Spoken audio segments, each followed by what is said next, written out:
ಪ್ರಿಯ ವೀಕ್ಷಕರೇ, B2 ನ್ಯೂಸ್ಗೆ ಹಾರ್ದಿಕ ಸ್ವಾಗತ. ವಿಜಯಪುರ ಜಿಲ್ಲೆಯ ಸಂಪೂರ್ಣ ನೀರಾವರಿ ಹೋರಾಟಕ್ಕಾಗಿ ಪಕ್ಷಾತೀತವಾಗಿ ಹಿರೇಮಳ ಗ್ರಾಮದ ನಿವೃತ್ತ ಇಂಜಿನಿಯರ್ PB ಪಾಟೀಲ್ ಅವರು ಹೋರಾಟವನ್ನು ಪ್ರಾರಂಭಿಸಿದ್ದಾರೆ. ತಾಲೂಕಿನ ಎಲ್ಲ ರೈತ ಬಾಂಧವರು ಹಾಗೂ ಜಿಲ್ಲೆಯ ಎಲ್ಲ ರೈತ ಬಾಂಧವರು ತಮ್ಮನ್ನು ಬೆಂಬಲಿಸಬೇಕು, ಕೈ ಬಲಪಡಿಸಬೇಕೆಂದು ತಮ್ಮಲ್ಲಿ ಮನವಿಯನ್ನು ಮಾಡಿದ್ದಾರೆ. ಈ ಸಂದರ್ಭದಲ್ಲಿ ರಮೇಶ್ ಜೋಶಿ, ಅಪ್ಪಣ್ಣ ದನ್ನೂರ್, ಅಪ್ಪಣ್ಣ ಹಿರೇಮಠ್ ಮತ್ತಿತರರು ಪಾಲ್ಗೊಂಡಿದ್ದರು. ಸಮಗ್ರ ಕರ್ನಾಟಕ ಹಾಗೂ ವಿಜಯಪುರ ಜಿಲ್ಲೆಯ ಸಂಪೂರ್ಣ ನೀರಾವರಿಗಾಗಿ ಪಕ್ಷಾತೀತ ಹೋರಾಟಕ್ಕಾಗಿ ಇವತ್ತಿನ ಸಭೆಗೆ ಆಗಮಿಸಿರ್ತಕ್ಕಂಥ ನಮ್ಮ ಊರಿನ ಗುರುಗಳಾಗಿರ್ತಕ್ಕಂಥ ಹಣೆಯ ಗುರುಗಳೇ ಹಾಗೂ ನಮ್ಮ ಗೆಳೆಯರಾಗಿರ್ತಕ್ಕಂಥ ಹಾಗೂ ನಮ್ಮ ಊರಿನ ಜೋಶಿ ಸಮುದಾಯದ ಬ್ರಾಹ್ಮಣ ಸಮುದಾಯದಲ್ಲಿ ಒಂದು ಗೌರವಾನ್ವಿತ ವ್ಯಕ್ತಿಗಳಾಗಿರ್ತಕ್ಕಂಥ ರಮೇಶ್ ಜೋಶಿ ಅವರೇ ಹಾಗೂ ಸಾವಯವ ಕೃಷಿ ನಮ್ಮ ಮುದ್ದೇಬೇಳೆ ತಾಲೂಕಿನ ಸಾವಯವ ಕೃಷಿಯ ಸಂಚಾಲಕರಾಗಿರ್ತಕ್ಕಂಥ ಅಪ್ಪಣ್ಣ ಹಾಗೂ ನಮ್ಮ ನಿಂಗಣ್ಣ ಅವರೇ, ಇಲ್ಲಿ ಸೇರಿರ್ತಕ್ಕಂಥ ನಮ್ಮ ರೈತ ಬಾಂಧವರು, ಇವತ್ತಿನ ದಿವಸ ಮಾತನಾಡ್ತಕ್ಕಂಥ ವಿಷಯ ಏನಂತಂದ್ರೆ, ಇವತ್ತು ನಮ್ಮ ಒಂದು ಬಿಜಾಪುರ ಜಿಲ್ಲೆಯಲ್ಲಿ 2 ಡ್ಯಾಮ್ಗಳಿದ್ದಾವೆ. ಒಂದು ನಾರಾಯಣಪುರ ಡ್ಯಾಮ್, ಇನ್ನೊಂದು ಆಲಮಟ್ಟಿ ಡ್ಯಾಮ್. ಇವತ್ತು ಇವು 2 ಡ್ಯಾಮ್ಗಳಿದ್ದರೂ ನಮ್ಮ ಸಂಪೂರ್ಣ ನೀರಾವರಿಗೆ ಅವರು ಒಳಪಟ್ಟಿಲ್ಲ. ಅದರಲ್ಲಿ ಮೊನ್ನೆ ನಮ್ಮ ನಾಗರಬಟ್ಟೆ ಏತ್ ನೀರಾವರಿ ಯೋಜನೆ, ಈ ನಾಗರಬಟ್ಟೆ ಏತ್ ನೀರಾವರಿ ಯೋಜನೆ ಸುಮಾರು 2015ರಲ್ಲಿ ಪ್ರಾರಂಭವಾಗಿ 2018ರಲ್ಲಿ ಪೂರ್ಣಗೊಂಡಿದೆ. ಇದಕ್ಕೆ ಸುಮಾರು 170 ಕೋಟಿ ಅಂದ್ರೆ 17,000 ಲಕ್ಷ ರೂಪಾಯಿ ಖರ್ಚಾಗಿದೆ. 17,000 ಲಕ್ಷ ಖರ್ಚಾದರೂ ಕೂಡ ಇವತ್ತಿನವರೆಗೂ ಯಾವುದೇ ಜಮೀನುಗಳಿಗೆ ನೀರಾವರಿ ಸೌಲಭ್ಯ ದೊರೆತಿಲ್ಲ. ಸುಮಾರು 8 TMC ನೀರನ್ನು ಸಂಗ್ರಹ ಮಾಡಿ ಲಿಫ್ಟ್ ಇರಿಗೇಷನ್ ಮೂಲಕ ರೈತರ ಹೊಲಗಳಿಗೆ ಅಂದರೆ ಸುಮಾರು 80,000 ಎಕರೆ ನೀರಾವರಿ ಸೌಲಭ್ಯನ ಒದಗಿಸಿರ್ತಕ್ಕಂಥ ಈ ಯೋಜನೆ ಸಂಪೂರ್ಣವಾಗಿ ವಿಫಲ ಆಗಿದೆ ಅಂತ ಹೇಳ್ಬೋದು. ಯಾಕಂತಂದ್ರೆ ಹೊಲಗಾಲಿಗಳಿಲ್ಲ, ಆಮೇಲೆ ಸಣ್ಣ ಹೊಲಗಾಲಿ, ಆಮೇಲೆ ರೈತರಿಗೆ ನೀರು ಕೊಡ್ಲಿಕ್ಕೆ ಯಾವುದೇ ಒಂದು ಪ್ರಯತ್ನವನ್ನು ಸರ್ಕಾರ ಇವತ್ತಿನ ದಿವಸ ಮಾಡ್ತಾ ಇಲ್ಲ. ಇದನ್ನು ನೋಡಿದ್ರೆ ಏನು ಅನಿಸ್ತಾ ಇದೆ ಅಂತಂದ್ರೆ, ಸುಮಾರು 170 ಕೋಟಿ ಇವತ್ತು ಖರ್ಚು ವೆಚ್ಚದಲ್ಲಿ ಇದು ನಿರ್ಮಾಣ ಆಗಿದ್ರು ಕೂಡ ಇವತ್ತು ನಾವು ಅದಕ್ಕೆ ಬಡ್ಡಿ ಲೆಕ್ಕ ಹಾಕಿದ್ರೆ ಸುಮಾರು 80 ಕೋಟಿ ರೂಪಾಯಿ ಅದಕ್ಕೆ ಬಡ್ಡಿ ಆಗ್ತದೆ. ಇವತ್ತು ಅದಕ್ಕೆ ಹೊಣೆಗಾರ ಯಾರು? ಇವತ್ತು ಎಲ್ಲ ಕಡೆ ತೊಗರಿ ಬೆಳೆ ಹಾಕಿದ್ದಾರೆ, ತೊಗರಿ ಬೆಳೆಗಳು ಒಣಗಿದಾವೆ. ರೈತರಿಗೆ ಅದೇ ಹೊಲಗಾಲುಗಳ ಮೂಲಕ ನಾವು ನೀರಾವರಿ ಸೌಲಭ್ಯವನ್ನು ಒದಗಿಸಿದ್ರೆ ಇವತ್ತು ನಾವು ಬಂಗಾರದ ಬೆಳೆ ಬೆಳಿಬಹುದಾಗಿದೆ. ಇದು ಒಂದು ನಮ್ಮದು ಒಂದು ದೊಡ್ಡ ಒಂದು ಸಮಸ್ಯೆ ಆಗಿದೆ ರೈತರಿಗೆ. ಯಾಕಂತಂದ್ರೆ ನಾವು ಭಾಳ ಪ್ರಯತ್ನ ಮಾಡಿ ಸರ್ಕಾರಕ್ಕೆ ಎಷ್ಟು ಮನವಿಗಳನ್ನು ಸಲ್ಲಿಸಿದ್ರು ಕೂಡ ವಿಫಲ ಆಗಿದೆ. ಇದರ ಬಗ್ಗೆ ನಾವು ಜಾತ್ಯತೀತವಾಗಿ ರಚನಾತ್ಮಕವಾಗಿ ಒಂದು ಹೋರಾಟವನ್ನು ಮಾಡಲೇಬೇಕಾಗಿದೆ. ಇನ್ನೊಂದು ವಿಷಯ ಏನಂತಂದ್ರೆ, ಈಗ ಆಲ್ಮಟ್ಟಿ ಜಲಾಶಯದ ಎತ್ತರವನ್ನು 519 ಮೀಟರ್ಗೆ ಇದೆ. 519 ಮೀಟರ್ಲಿಂದ 4 ಮೀಟರ್ ಎತ್ತರಿಸಿದ್ರೆ ಮಾತ್ರ ನಮ್ಮ ಎಲ್ಲ ಏತ ನೀರಾವರಿ ಯೋಜನೆಗಳು ಸಂಪೂರ್ಣವಾಗಿ ಫಲಪ್ರದ ಆಗ್ತವೆ. ಒಂದು ವೇಳೆ ಅದನ್ನ ನಾವು ಹೈಟನ್ನು ಹೆಚ್ಚು ಮಾಡಲಿಲ್ಲ ಅಂತಂತಂದ್ರೆ ಯಾವುದೇ ನೀರಾವರಿ ಸೌಲಭ್ಯವನ್ನು ನಾವು ಪಡಲಿಕ್ಕೆ ಆಗುದಿಲ್ಲ. ಇದಕ್ಕಾಗಿ ಇವತ್ತಿನ ದಿವಸ ಒಂದು ಒಳ್ಳೆಯ ಮುಹೂರ್ತದ, ಇವತ್ತಿನ ದಿವಸ ಪ್ರಾರಂಭ ಮಾಡಿ ಸುಮಾರು ಇವತ್ತು ನಮ್ಮ ತಾಲೂಕಿನೊಳಗೆ 140 ಹಳ್ಳಿಗಳದಾವು.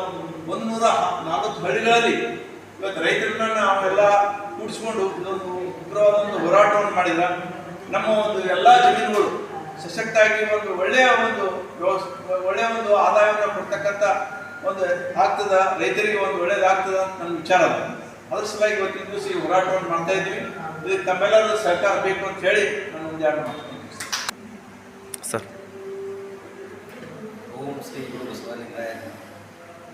ಇವತ್ತು ಸಮಗ್ರ ಕರ್ನಾಟಕ ಹಾಗೂ ವಿಜಯಪುರ ಜಿಲ್ಲೆಯ ಸಂಪೂರ್ಣ ನೀರಾವರಿ ಒಂದು ಪಕ್ಷಾತೀತ ಹೋರಾಟಕ್ಕಾಗಿ ಇವತ್ತು ಒಂದು ನಾಂದಿಯ ಹಾಡಿದಂತೆ ಹೇಳ್ಬೋದು. ಇವತ್ತು ನಮ್ಮ PB ಪಾಟೀಲ್ ಸಾಹೇಬರು ಒಂದು ರೈತರ ಬಗ್ಗೆ ಒಂದು ಉನ್ನತವಾಗಿರ್ತಕ್ಕಂಥ ವಿಚಾರವನ್ನು ಇವತ್ತು ತಗೊಂಡು ಇವತ್ತು ರೈತ ಸಂಘಟನೆ ವಿಚಾರವಾಗಿ ಅಂದ್ರೆ ನಾವು 2 ಡ್ಯಾಮಿನ ಮಧ್ಯದೊಳಗೆ 20-25 ಕಿಲೋಮೀಟರ್ ಆದ್ರೆ ಆಲಮಟ್ಟಿ ಡ್ಯಾಮು, 20-25 ಕಿಲೋಮೀಟರ್ ಆದ್ರೆ ನಮ್ಗೆ ನಾರಾಯಣಪುರ ಡ್ಯಾಮ್, 2 ಡ್ಯಾಮ್ಗಳ ಮಧ್ಯದಲ್ಲಿ ಇರ್ತಕ್ಕಂಥ ನಾವು ಮತ್ತು ನಮ್ಮ ಇಡೀ ನಮ್ಮ ತಾಲೂಕು, ನಮ್ಮ ಬಿಜಾಪುರ ಜಿಲ್ಲೆಯಲ್ಲಿ ಅದು ಮುದ್ದೇಬೇಳೆ ತಾಲೂಕಿನಲ್ಲಿ 2 ಒಂದು ಡ್ಯಾಮ್ಗಳು ಇಟ್ಕೊಂಡು ಇಲ್ಲಿವರೆಗೂ ನಾವು ತೊಗರೆ ಬೆಳೆಯೋದು ಅಥವಾ ಸಜ್ಜಿ ಮತ್ತು ಗೋಧಿ ಇಂಥ ಒಣ ಬೇಸಾಯದ ಒಂದು ವ್ಯವಸ್ಥೆಯಲ್ಲಿ ನಾವು ಇನ್ನೂ ಒಂದು ಕಾಲಹರಣ ಮಾಡ್ತಾ ಇದ್ದೇವೆ. ರೈತರು ಇವತ್ತಿಗೆ ನಾವು ಅನೇಕ ಜಮೀನುಗಳನ್ನು ನಮ್ಮ ರೈತರು ಕಳ್ಕೊಂಡಿದ್ದಾರೆ. ಇವತ್ತು ಹೊಳೆದಂಡಿ ಇವತ್ತು ಡ್ಯಾಮ್ ನಿರ್ಮಾಣಕ್ಕಾಗಿ ಎಷ್ಟೋ ಹೊಲಗಳು ಊರುಗಳು ಎಲ್ಲ ಮುಳುಗಿಬಿಟ್ಟಿದ್ದಾವೆ.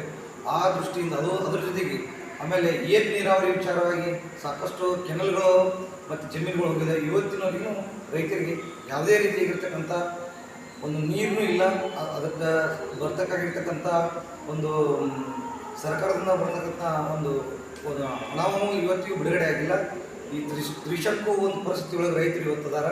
ಅದಕ್ಕೆ ನಮ್ಮ ಬಿ ವಿ ಪಾಟೀಲ್ ಸಾಹೇಬರು ಇವತ್ತು ಒಂದು ಎಲ್ಲ ರೈತರನ್ನ ಒಂದು ಎಚ್ಚರದಿಂದ ರೈತರನ್ನ ಒಂದು ಈ ನೀರಾವರಿ ವಿಷಯವಾಗಿ ನಮ್ಗೆ ಎಷ್ಟೆಲ್ಲ ನಮ್ಗೆ ನೀರಾವರಿಯಿಂದ ಅನುಕೂಲತೆಗಳವ ಅವನ್ನ ನಾವೆಲ್ಲರೂ ಕೂಡಿ ಆ ಒಂದು ನಮ್ಮ ಬರಬೇಕಾಗಿರ್ತಕ್ಕಂಥ ನೀರನ್ನು ನಾವೆಲ್ಲರೂ ಕೂಡಿ ಒಗ್ಗಟ್ಟಿನಿಂದ ಆ ನೀರನ್ನು ನಾವು ತಗೊಂಡು ನಮ್ಮ ಜಮೀನಿನಲ್ಲಿ ನಾವು ಇವತ್ತು ಬಂಗಾರ ಬೆಳೆಯಲಿಕ್ಕೆ ನಮ್ಗೆ ಅವಕಾಶ ಇದಾವ. ಅದಕ್ಕೆ ಎಲ್ಲರೂ ಸೇರಿ ಒಂದೇನಪ್ಪ ಅಂತಂದ್ರೆ ಸಂಪೂರ್ಣ ಒಂದು ನೀರಾವರಿ ಆಯ್ತಪ್ಪ ಅಂತಂದ್ರೆ ಹೈನುಗಾರಿಕೆ ಮತ್ತೊಂದು ಸಣ್ಣ ಸಣ್ಣ ಕೈಗಾರಿಕೆ ಗುಡಿ ಕೈಗಾರಿಕೆಗಳು ಪ್ರಾರಂಭ ಆಗ್ತಾವೆ.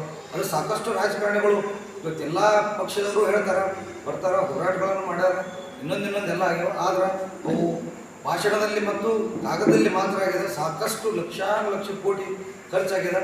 ಬಟ್ ಇಲ್ಲಿವರೆಗೂ ರೈತರಿಗೆ ಯಾವುದೇ ರೀತಿಯಾಗಿರ್ತಕ್ಕಂಥ ನೀರಾವರಿ ಸೌಲಭ್ಯಗಳು ಬರ್ತಿಲ್ಲ.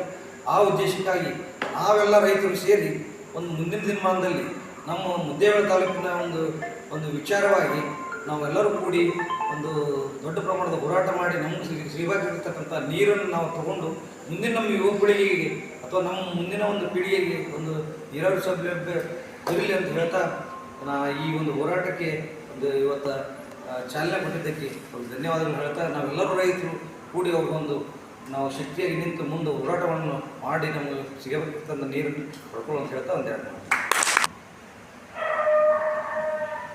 ಅನ್ನದಾತ ಸುಖೀಭವ. ಇವತ್ತಿನ ಕಾರ್ಯಕ್ರಮದ ರೂವಾರಿ ಶ್ರೀ ಬಿ ವಿ ಪಾಟೀಲ್ ನಿವೃತ್ತ ಇಂಜಿನಿಯರ್ ಅವರು ಇವತ್ತಿನ ರೈತರಿಗಾಗಿ ಹೋರಾಟ ಮಾಡ್ತಕ್ಕಂಥ ಒಂದು ಸನ್ನಿವೇಶದಲ್ಲಿ ಇವರು ಒಂದು ಮುಖ್ಯವಾದ ಅವರು ರೈತರ ಬಗ್ಗೆ ಇರತಕ್ಕಂಥ ಕಾಳಜಿ ಈ ಒಂದು ಸಮಾವೇಶದಲ್ಲಿ ಗೊತ್ತಾಗ್ತಾ ಇದೆ. ಇಲ್ಲಿ ಸೇರ್ತಕ್ಕಂಥ ಎಲ್ಲ ರೈತ ಸಮಸ್ಯೆಯನ್ನು ಅವರು ಅದೇ ಒಂದು ನೀರಾವರಿ ಇಲಾಖೆಯಲ್ಲಿ ಕೆಲಸ ಮಾಡಿದ್ದಕ್ಕಾಗಿ ಅವ್ರಿಗೆ ಸಂಪೂರ್ಣವಾದಂಥ ಮಾಹಿತಿ ಇರೋದ್ರಿಂದ ಅದರ ಬಗ್ಗೆ ಅವರಿಗೆ ಎಕ್ಸ್ಪೀರಿಯನ್ಸ್ ಅಂದ್ರೆ ಅವರಿಗೆ ಅವಕಾಶಗಳು ಸಿಕ್ಕಿದ್ದು ಇದನ್ನು ಉಪಯೋಗ ಮಾಡ್ಕೋಬೇಕು, ನಮ್ಮ ಊರಿಗೆ ನಮ್ಮ ಜನರಿಗೆ ನೀರಿನ ಒಂದು ಅವಕಾಶ ಮಾಡಿಕೊಡ್ಬೇಕು ಅನ್ನುವಂಥ ಸದುದ್ದೇಶ ಇಟ್ಟುಕೊಂಡು ಈ ಒಂದು ಕಾರಣದಿಂದ ಇವತ್ತಿನ ಒಂದು ಕಾರ್ಯಕ್ರಮವನ್ನು ಏರ್ಪಡಿಸಿದ್ದಾರೆ.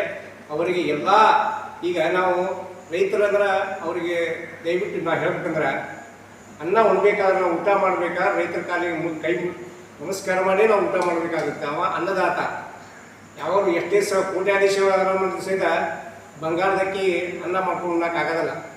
ಅದಕ್ಕೆ ಅವ ಕೊಟ್ಟಂಥ ಅನ್ನವೇ ಇದಕ್ಕೆ ಯಾವುದೇ ಜಾತಿ ಪಂಗಡ ಸಂಬಂಧ ಇಲ್ಲ, ಎಲ್ಲರೂ ಅದೇ ಅನ್ನನೇ ಉಳೋದು. ಆ ಅನ್ನ ಉಣ್ಬೇಕಾದ್ರೆ ರೈತ ದುಡಿಬೇಕು. ರೈತನಿಗೆ ಏನು ಬೇಕು ಅಂದ್ರೆ ನೀರು ಬೇಕು.